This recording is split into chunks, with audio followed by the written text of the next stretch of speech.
പോത്തനാണ് sir, Joseph Pothan. Charge എടുത്തില്ലേ? അല്ല, ഇദ്ദേഹത്തെ കണ്ടിട്ട്. You can join the office. ഞാൻ പറഞ്ഞിട്ടുണ്ട് സാർ. അല്ല സാർ, യെസ്. ആ കാണാതായ പെങ്കുച്ചിനെ കുറിച്ച് അവന്മാരോട് എന്തെങ്കിലും പറയുന്നതിന് മുമ്പ് ഇതും കൂടി ഒന്ന് കണ്ടാട്ടെ.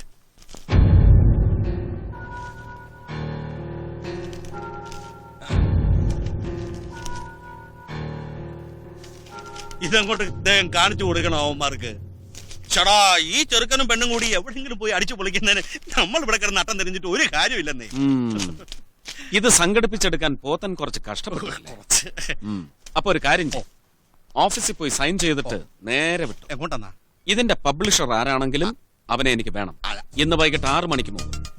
Go get him and that's your first assignment. അല്ല സാർ, ഞാൻ പിന്നെ സാറ് പറഞ്ഞ മനസ്സിലായല്ലോ. അപ്പൊ വിട്ടോ. ചേട്ടാ, ഈശോയെ, വന്ന വഴി ഒന്ന് ഇംപ്രസ് ചെയ്യാൻ നോക്കിയതാ, കേറ്റില്ല, കുരിശാകുകയും ചെയ്തു. ഇനി ഇവനെ എവിടെ പോയി? നമസ്കാരം. മിസ്റ്റർ ചന്ദ്രശേഖരന്റെ ഗ്രാൻഡ് ഫാദറിനെ എനിക്കറിയാം. ഞങ്ങൾ അടുത്ത സുഹൃത്തുക്കളായിരുന്നു. നമ്മുടെ പോലീസ് ഫോഴ്സിലെ ഏറ്റവും പ്രഗത്ഭനായ ഓഫീസറായിരുന്നു മുത്തച്ഛൻ. You are named after him, അല്ലേ? വായിച്ചും കേട്ടുമുള്ള എന്റെ അറിവ് വെച്ച് നോക്കുമ്പോ മുത്തച്ഛന് ഈ കൊച്ചുമനെ കുറിച്ച് അഭിമാനിക്കാം. അടുത്ത തലമുറ സൽപ്പേര് നിലനിർത്തുന്ന പോലൊരു ഭാഗ്യം മറ്റൊന്നില്ല. സുഹറയെ കുറിച്ചും എനിക്ക് വലിയ പ്രതീക്ഷയായിരുന്നു. എനിക്ക് സാധിക്കാതെ പോയതൊക്കെ അവക്ക് കഴിയുമെന്നൊരു തോന്നൽ. സാഹിബ്, സുഹറയ്ക്ക് അപകടമൊന്നും സംഭവിച്ചിട്ടില്ല എന്ന് തന്നെയാണ് ഞങ്ങൾ വിശ്വസിക്കുന്നത്. ഈ ഒരു അവസ്ഥയിൽ ബുദ്ധിമുട്ടിക്കുന്നത് ശരിയല്ലെന്നും അറിയാം. പക്ഷേ സുഹറയെ കണ്ടെത്തണമെങ്കിൽ എനിക്ക് ചില കാര്യങ്ങൾ ചോദിച്ചറിഞ്ഞേ പറ്റൂ. You may please. Thank you sir. Missing ആയതിന് തലേനാൾ രാത്രി എത്ര മണിക്കാണ് സുഹറ വീട്ടിലെത്തിയത്? 11:15. എന്നും വരുമ്പോ അത്രയും ലേറ്റ് ആവാറുണ്ടോ? ഞങ്ങൾ തമ്മിൽ അതേ ചൊല്ലി സ്ഥിരമായി വഴക്കിടാറുണ്ട്. അന്ന് കിഷോറാണോ സുഹറയെ ഡ്രോപ്പ് ചെയ്തത്? അതെ. അവര് തമ്മിൽ നല്ല ഫ്രണ്ട്ഷിപ്പ് ആയിരുന്നു അല്ലേ? സാർ ചോദിച്ചതിന്റെ ഇംപ്ലിക്കേഷൻസ് എനിക്ക് മനസ്സിലായി. യെസ്, അവർ തമ്മിൽ നല്ല ഫ്രണ്ട്ഷിപ്പ് ആയിരുന്നു. അതിനപ്പുറം എന്തെങ്കിലും ഉണ്ടെങ്കിൽ എന്നോട് പറഞ്ഞില്ലെങ്കിലും വാപ്പിച്ചോട് അവള് പറഞ്ഞേനെ. ഞാനും അവളും അടുത്ത കൂട്ടുകാരെ പോലെയാ. പരസ്പരം ഒന്നും മറച്ചു വെക്കാറില്ല. അന്ന് സുഹറ വീട്ടിൽ വന്നതിന് ശേഷമുള്ള കാര്യങ്ങൾ ഒരു ഡീറ്റെയിലും മിസ്സാകാതെ ഒന്ന് ഓർത്തെടുത്ത് പറയാൻ പറ്റുമോ സുബൈദയ്ക്ക്? യെസ്. എന്നാ ഒരു സന്തോഷ വാർത്ത കേട്ടോളൂ. അയാൾ ചിലപ്പോൾ നാളെയോ മറ്റന്നാളോ രാജിവെച്ചേക്കും. റവന്യൂ മിനിസ്റ്റർ വർക്കിച്ചൻ 2 ദിവസത്തിനകം രാജിവെച്ചേക്കുമെന്ന് സുഹറ പറഞ്ഞു. അതേപ്പറ്റി കൂടുതലൊന്നും സുബൈദ ചോദിച്ചില്ല? ഇല്ല, അവൾ വെറുതെ എന്നെ ഇളക്കാൻ പറഞ്ഞതായിരിക്കുമെന്നാ അപ്പൊ ഞാൻ വിചാരിച്ചത്. ഓക്കെ. സുഹറ ഉറങ്ങാൻ പോകുന്നതിന് മുമ്പ് സാഹിബിനെ മുറിയിൽ വന്ന് കണ്ടപ്പോ വർക്കിച്ചനെ കുറിച്ച് എന്തെങ്കിലും റെഫറൻസ് നടത്തിയിരുന്നോ? ഇല്ല. പിന്നെന്തായിരുന്നു നിങ്ങൾ തമ്മിൽ സംസാരിച്ചത്? ബാപ്പിച്ചി പറയുന്നത് എനിക്ക് മനസ്സിലാവുന്നുണ്ട്. അഹമ്മദ് സാഹിബിന്റെ മകളാ ഞാൻ. ബാപ്പിച്ചിയുടെ ലെഗസി, പാരമ്പര്യം, അത് കിട്ടിയിട്ടുള്ള മകൾ. അന്ന് സുഹറ ഉറങ്ങിയപ്പോ എത്ര മണിയായി കാണും? Any guess? 12 മണിക്ക് ഞാൻ എന്റെ റൂമിലേക്ക് പോകുമ്പോഴും അവൾ റൂമിൽ കമ്പ്യൂട്ടറിൽ വർക്ക് ചെയ്യായിരുന്നു. പോയി ഉറങ്ങാൻ പറഞ്ഞപ്പോ അർജന്റായി ഒരു മെയിൽ അയക്കാനുണ്ട്, അത് കഴിഞ്ഞിട്ട് കിടക്കാന്ന് പറഞ്ഞു. Where's the room?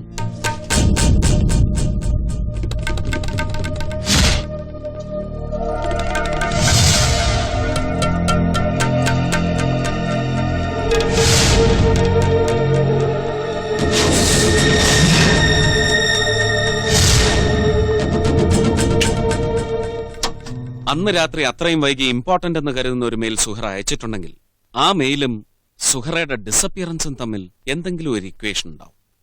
എന്താണ് സുഹറയുടെ mail ID? suhra_ahmad@hotmail.com. Her password? No idea.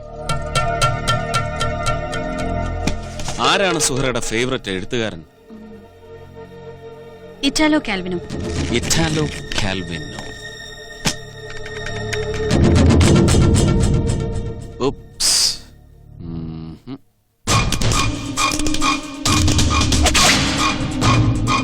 വാപ്പിച്ചി.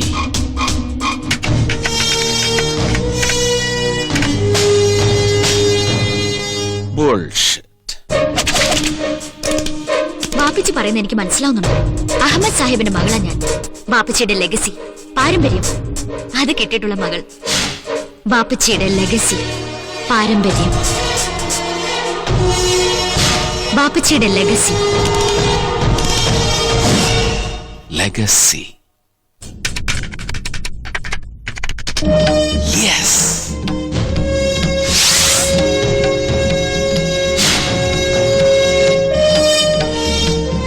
Blue diamond incorporated എന്ന ടോക്കിയോ ബേസ് കമ്പനിയുടെ രജിസ്ട്രേഷൻ ഡീറ്റെയിൽസും അതിന്റെ ഡയറക്ടർ ബോർഡ് അംഗങ്ങളുടെ പേരും വിലാസവും അന്വേഷിച്ച് സുഹറ ജാപ്പനീസ് എംബസിക്ക് ഒരു മെയിൽ അയച്ചിട്ടുണ്ട്.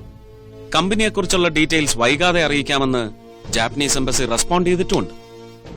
ഈ കമ്പനിയെക്കുറിച്ച് സുബൈദയ്ക്ക് എന്തെങ്കിലും അറിയോ? ഇല്ല, ഇങ്ങനൊരു ഫേമിനെ കുറിച്ച് കേട്ടിട്ട് പോലുമില്ല. But blue diamond incorporated holds the key.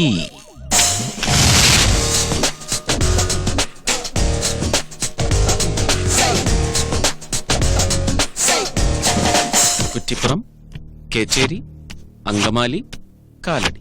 കാണാതായ ദിവസം രാവിലെ 10:20 വരെ സുഹറയുടെ സെൽഫോൺ ആക്റ്റീവായിരുന്നു. തലേന്ന് രാത്രിയും അന്നുമായും സുഹറ വിളിച്ച കോൾസും സുഹറയ്ക്ക് കിട്ടിയ കോൾസും ട്രേസ് ചെയ്തപ്പോ എല്ലാ നമ്പറും നമുക്ക് ഐഡന്റിഫൈ ചെയ്യാൻ സാധിച്ചു. പക്ഷെ ബില്ലിൽ ഞാൻ മാർക്ക് ചെയ്തിരിക്കുന്ന ഈ 4 നമ്പറുകൾ വളരെ ഇൻട്രസ്റ്റിംഗ് ആണ്. ഇതെല്ലാം STD ബൂത്തുകളുടെ നമ്പറുകളാണ്. 4 സ്ഥലങ്ങളിലായി ചിതറിക്കിടക്കുന്ന 4 ബൂത്തുകൾ. നിങ്ങൾക്ക് ഇതേക്കുറിച്ച് എന്ത് തോന്നുന്നു?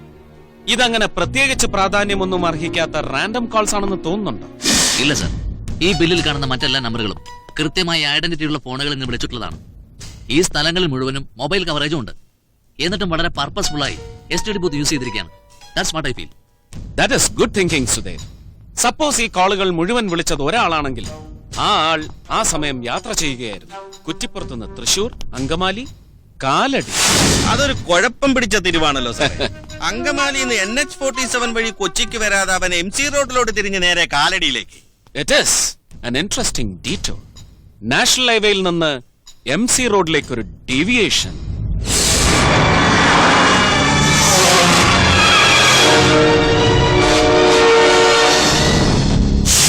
ഏഴ് മണിക്ക് എറണാകുളത്ത് വീട്ടിൽ നിന്ന് പുറപ്പെട്ട സുഹറയെ അയാൾ മീറ്റ് ചെയ്തിട്ടുണ്ടെങ്കിൽ അത് ഈ റൂട്ടിൽ എവിടെയെങ്കിലും തന്നെ ആവണം.